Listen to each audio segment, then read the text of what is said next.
شروع کرتی ہوں اللہ کے نام سے جو بڑا مہربان نہایت رحم کرنے والا ہے۔ بہلول دانا ایک ایسے بزرگ گزرے ہیں کہ جن کی مثال دنیا میں نہیں ملتی۔ انہیں آل محمد کے معجزے سے تعبیر کیا جائے تو غلط نہیں ہوگا۔ ویسے تو بہلول نام کے اور بھی بزرگ گزرے ہیں، لیکن بہلول سے مراد عموماً وہی آدمی لیا جاتا ہے جس نے دیوانگی کا مفہوم ہی بدل کر رکھ دیا تھا اور دانش برہانی کے معنی پوری دنیا کو سمجھا دیے۔ دنیا کی تاریخ میں وہ واحد دیوانہ ہے جو عقل مند ہے، وہ تنہا دیوانہ ہے جو عقل مندوں کو حکمت و دانش کے ہنر سکھاتا ہے۔ اس نے ایک ایسا راستہ اختیار کیا تھا جو آج تک کسی کو حاصل نہ ہو سکا۔ ایک دفعہ خراساں کا ایک مشہور عالم بغداد آیا تو خلیفہ ہارون الرشید کے دل میں اس سے ملنے کی خواہش پیدا ہوئی۔ چنانچہ عالم کو اپنے محل بلوایا۔ ہارون الرشید نے بڑی محبت اور پیار کے ساتھ اپنے پاس بٹھا لیا۔ عالم اتنی عزت سے ملنے پر پھولے نہ سما رہا تھا۔ وہ خلیفہ پر اپنے علم کے دھاک بٹھانے کی کوشش کرتا رہا تھا۔ خلیفہ بھی اس کے علم سے خوب متاثر ہوئے جا رہا تھا۔ وہ باتیں ہی کر رہے تھے کہ بہلول بھی خلیفہ کے دربار آ پہنچا۔ بہلول بھی خلیفہ کے پاس بیٹھ گیا۔ جب عالم نے بہلول کی طرف دیکھا تو حیران ہوتے ہوئے ہارون رشید کی طرف دیکھا اور کہنے لگا کہ آپ بہت ہی رحم دل ہیں کہ آپ فقیروں کو بھی اپنے دربار میں بیٹھنے کے لیے جگہ دیتے ہیں۔ بہلول نے جب اس بندے کے الفاظ سنے تو اپنا عصا زمین پر مارتے ہوئے کہنے لگے کہ آپ اپنے ناقص علم پر اس قدر تکبر غرور کیوں کرتے ہیں؟ آپ میری حالت کی طرف نہ دیکھیں اور نہ ہی آپ اپنے علم پر تکبر اور غرور کریں۔ یہ سب کچھ اللہ تعالیٰ کی عطا کی ہوئی چیزیں ہیں۔ لیکن اس عالم کو اپنے علم پر بہت بھروسہ تھا۔ وہ حضرت بہلول دانا کی مزید توہین کرتا رہا تو بہلول کہنے لگے کہ میرے ساتھ علمی مباحثہ کرنے کے لیے تیار ہو جائیں تاکہ آپ کا بھی پتہ چل سکے کہ آپ کتنے پانی میں ہو۔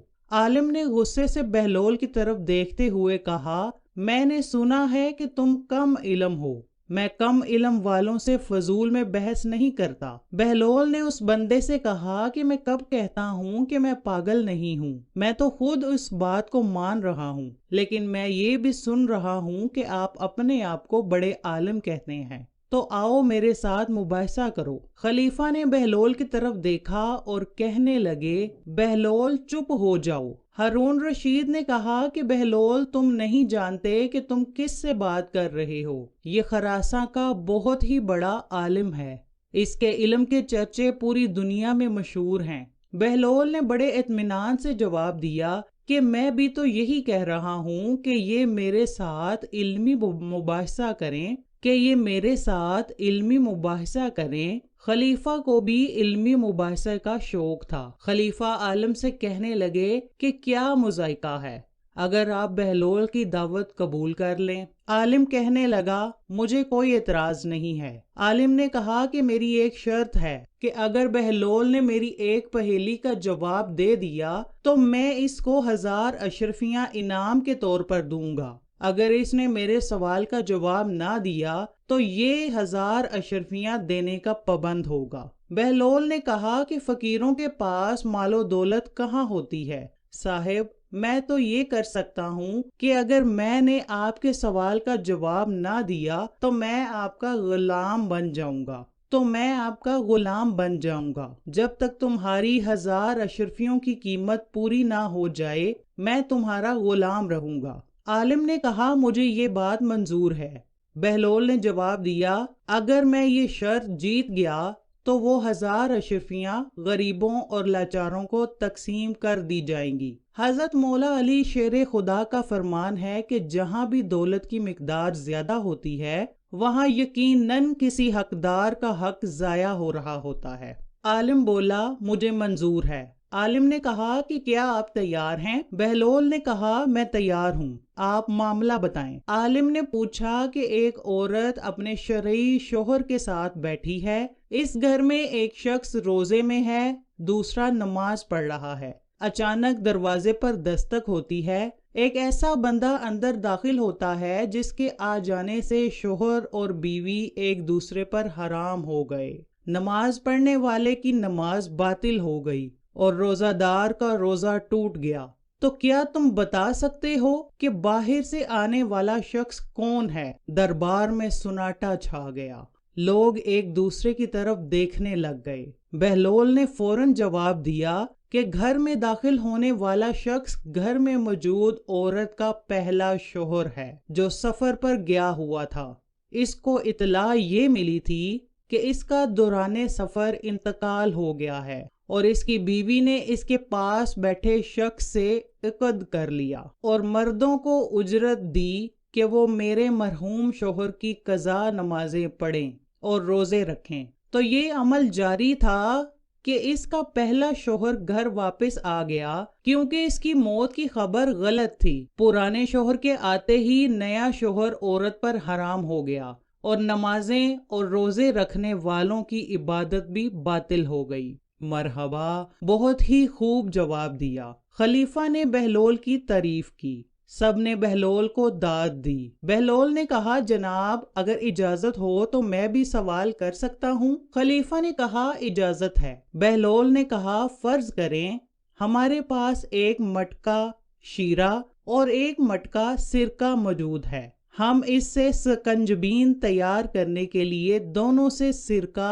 اور شیرہ نکالتے ہیں، دونوں کو کسی ایک برتن میں ملا دیتے ہیں، تو اس وقت پتہ چلتا ہے کہ اس میں تو ایک چوہا مرا ہوا ہے۔ کیا آپ بتا سکتے ہیں کہ مرا ہوا چوہا سرکے کے مٹکے میں تھا یا پھر شیرے کے مٹکے میں تھا؟ اہل دربار زور زور سے ہنسنے لگے، سب کی نگاہیں عالم پر لگی ہوئی تھی کہ وہ اس معاملے کو کس طرح حل کرتا ہے۔ عالم کافی دیر تک خاموش رہا۔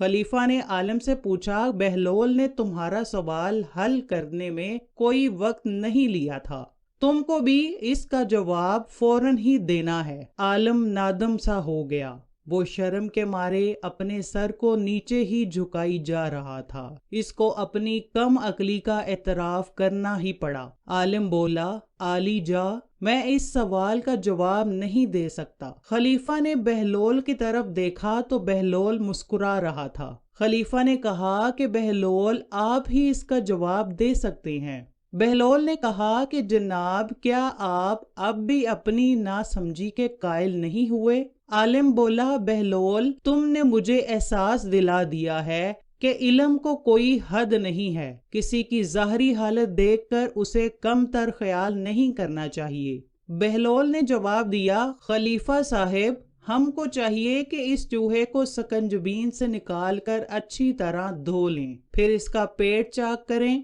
اگر اس کے پیٹ میں سرکہ ہوا تو سمجھ لیں کہ وہ سرکے کے مٹکے میں تھا، اگر شیرہ ہوا تو پھر اس نے شیرے میں ڈبکی لگا کر اپنی جان دی ہوگی، لہٰذا جو کچھ بھی اس کے پیٹ میں ہوا اس شے کے مٹکے کو ضائع کر دینا چاہیے۔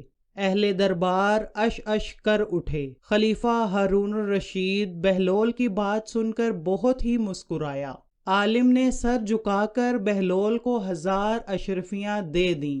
بہلول نے وہ تمام اشرفیاں اپنی جھولی میں ڈال لیں اور محل سے باہر نکل کر غریبوں اور ضرورت مندوں میں تقسیم کر دیں۔ اللہ اکبر! بے شک حضرت بہلول ایک دانا فقیر تھے جن کی حکایتیں آج بھی بڑے سے بڑے ولی اللہ کو سکتے میں ڈال دیتی ہیں۔